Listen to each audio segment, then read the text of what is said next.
저희 모두는 이 세상을 살아가면서 수많은 사람들과 관계를 맺게 됩니다. 그리고 때로는 본의 아니게 어떤 사람과의 관계가 멀어지기도 하고, 또 때로는 내 힘으로는 회복할 수 없을 것처럼 보일 정도로 참 힘든 관계를 유지하게 될 때도 있습니다. 역사적으로는 이방인과 유대인의 관계가 그랬습니다. 오늘 본문은 유대인과 이방인 사이에서 예수 그리스도께서 행하신 일, 그 회복과 치유에 관해서 말씀하고 있습니다. 저희 11절 말씀을 함께 읽겠습니다. 그러므로 생각하라. 너희는 그때에 육체로는 이방인이요 손으로 육체 행한 할례를 받은 무리라 부터 할례를 받지 않은 무리라 칭함을 받은 자들이라. 그러므로 생각하라. 앞서 10절까지의 에베소서 2장 10절까지의 내용 전체를 받는 것인데요. 너희가 하나님의 주권적인 은혜로 구원받았다는 이 사실을 생각하라라고 말을 하고 있습니다. 너희는 그때의 육체로는 이방인이요. 그 이방인이라는 말은 유대인들에게 있어서는 멸시와 또 무시가 내포된 말입니다. 유대인들은 하나님의 선택을 받은 선민이라는 그런 의식을 갖고 있었죠.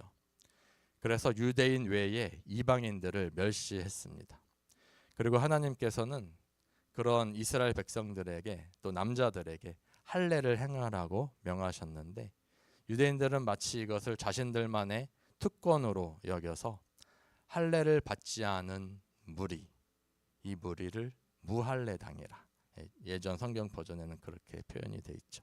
무할례당이라, 이방인을 비하하는 뉘앙스로 언급을 합니다. 무할례당이라고 이방인들을 칭하면서 너희는 하나님의 언약에서 제외되었다고, 저주를 받았다고 업신여겼습니다. 유대인들은 하나님의 구속의 경륜을 온전히 이해하지 못한 채 자신들만 선민이라는 교만에 빠져 있었습니다. 하나님께서 온 인류를 구속하시려면 결국에는 한 민족을 통해서 일하셔야 되잖아요.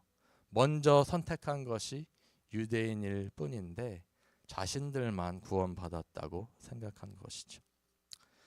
그래서 이방인들은 그런 유대인들을 미워할 수밖에 없었고, 그래서 역사적으로 여러 차례, 아주 여러 번을 핍박하였습니다.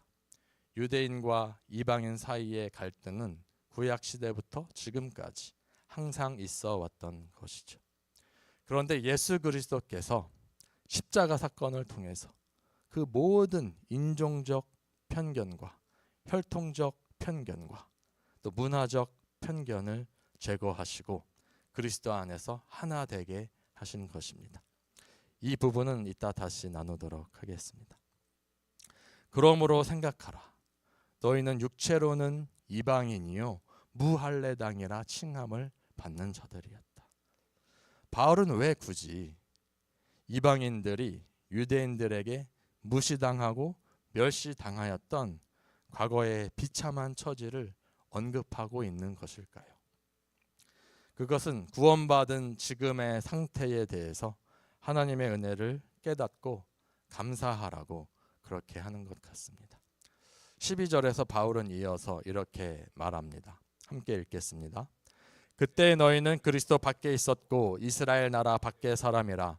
약속의 언약들에 대하여는 외인이요 세상에서 소망이 없고 하나님도 없는 자이더니 그때 너희는 그리스도 밖에 있었다. 너희가 혈통적으로 유대인이 아닌 것은, 더 본질적으로 비참한 것은 너희가 그리스도 밖에 있었다는 사실이다 라고 바울은 말하고 있습니다. 하나님의 언약과 상관이 없는 자들이라는 것이죠. 약속의 언약들에 대하여 외인이요 세상에서 소망도 없고 하나님도 없는 자였다. 여기 약속의 언약들이라고 복수로 표현한 것으로 보아서 구약의 여러 가지 언약들을 다 포함하는 말인 것으로 보입니다.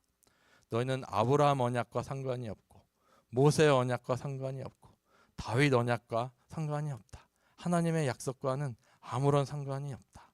너희는 구원의 축복과도 상관이 없고 하나님이 주신 그 자손과 땅의 축복과도 상관이 없는 자들이었다라고 하는 것이죠. 언약도 없고 소망도 없고 하나님도 없는 아무것도 없는 비참한 자들이었음을 바울은 기억하라고 하는 것입니다. 그러므로 바울이 이렇게 말하는 것은 너희가 얼마나 큰 은혜를 받았는지 그것을 말씀하고 있는 것이죠. 그리고 우리에게도 지금 동일하게 하나님을 말씀하는 것이죠. 유대인들은 아직 하나님을 떠나 있습니다. 그러나 이미 우리는 구원을 받았죠. 그래서 먼저 구원받은 저희들에게 하나됨을 지켜달라고 그렇게 하나님은 말씀하시는 것입니다. 13절 말씀을 함께 읽겠습니다. 이제는 전에 멀리 있던 너희가 그리스도 예수 안에서 그리스도의 피로 가까워졌느니라. 이 구절에 멀다, 멀리 있던 너희, 또 가까워졌느니라, 가깝다라는 표현이 등장합니다. 구약에서 하나님은 유대인만 구원하시겠다고 하신 것은 아닙니다. 이방인들도 구원받는 일이 구약에 많이 있죠. 물론 구원의 큰 물줄기는 유대인에게 열려 있었다를 통해서 말씀하셨습니다. 그런데 이 모든 이방인들은 하나님으로부터 멀리 떨어져 있다라는 것이 구약의 표현입니다. 그래서 여기서도 바울은 전에 멀리 있던 너희라고 말합니다. 그런데 반전이 일어납니다. 예수 그리스도의 피로 가까워졌느니라.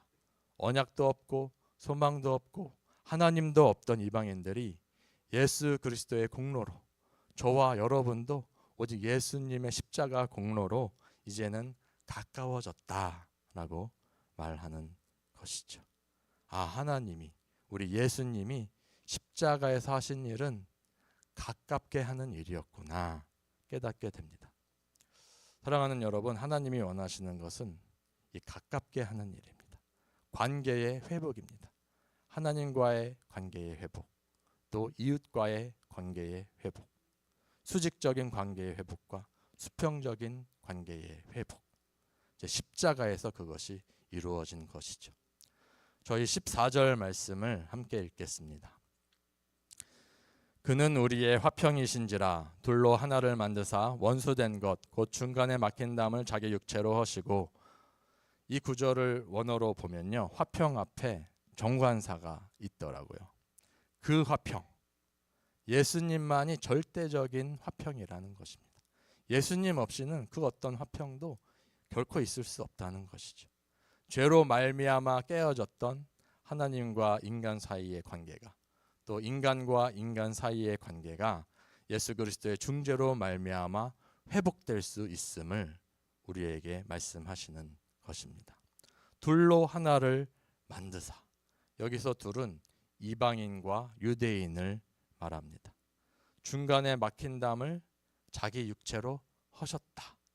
이 담은 성소와 지성소를 구분짓는 휘장으로 보기보다는 문맥상 유대인과 이방인 사이의 담인 것이죠.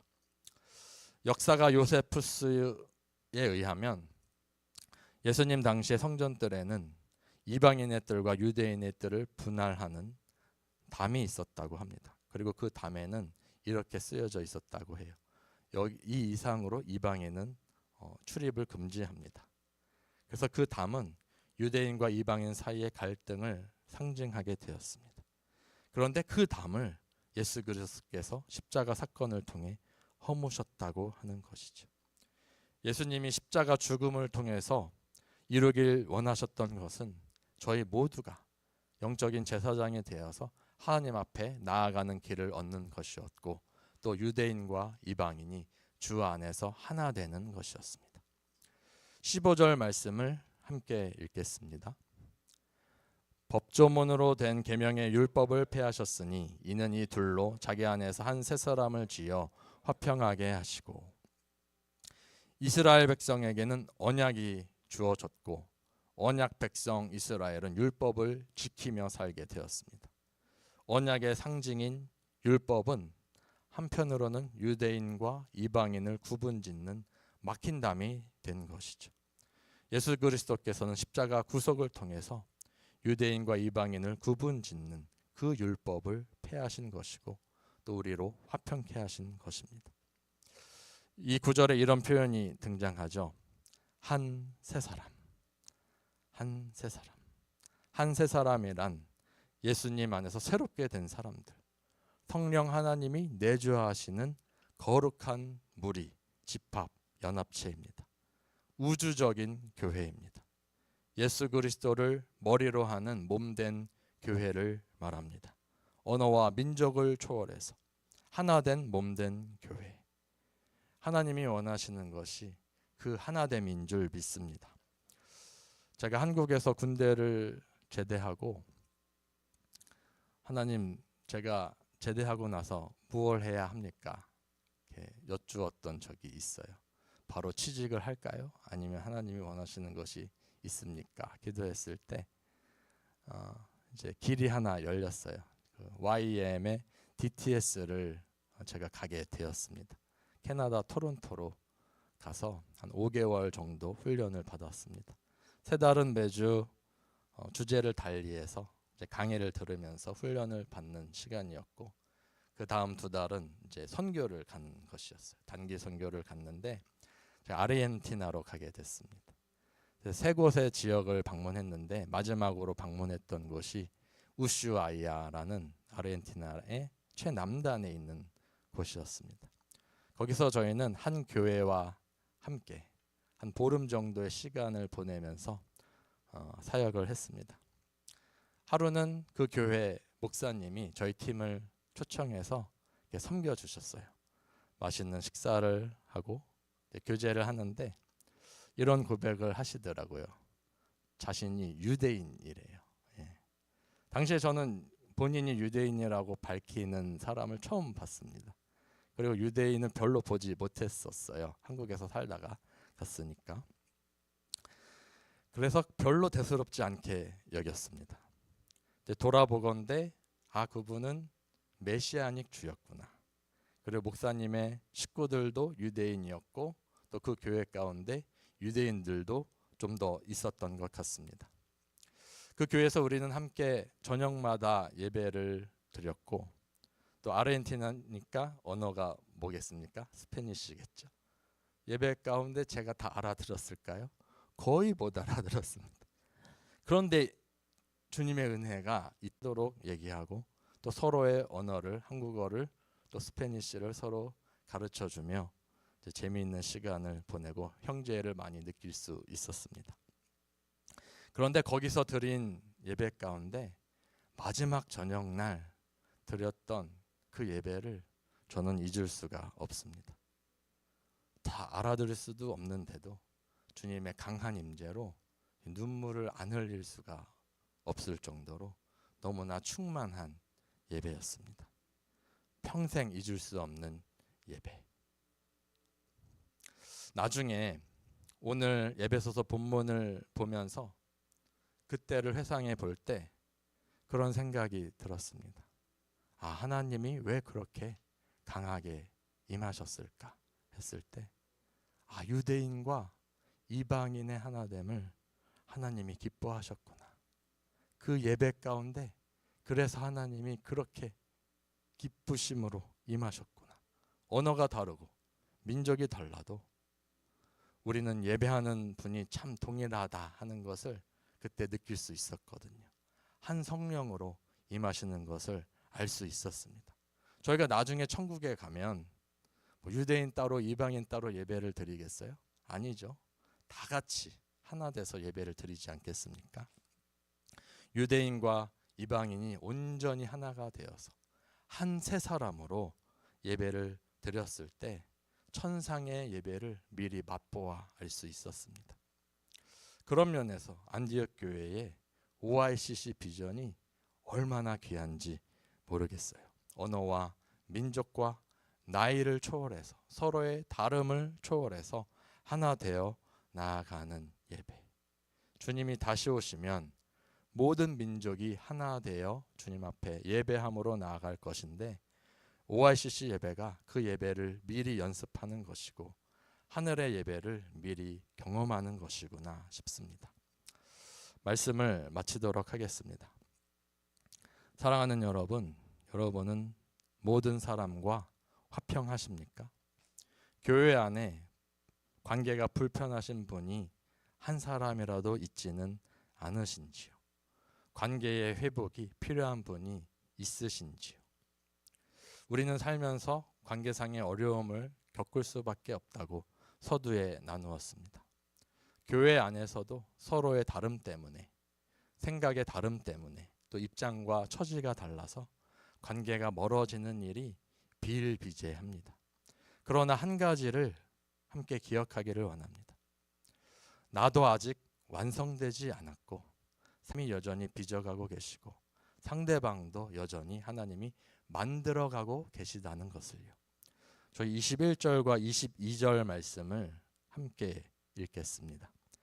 그의 안에서 건물마다 서로 연결하여 주 안에서 성전이 되어가고 너희도 성령 안에서 하나님이 거하실 처소가 되기 위하여 그리스도 예수 안에서 함께 지어져 가느니라.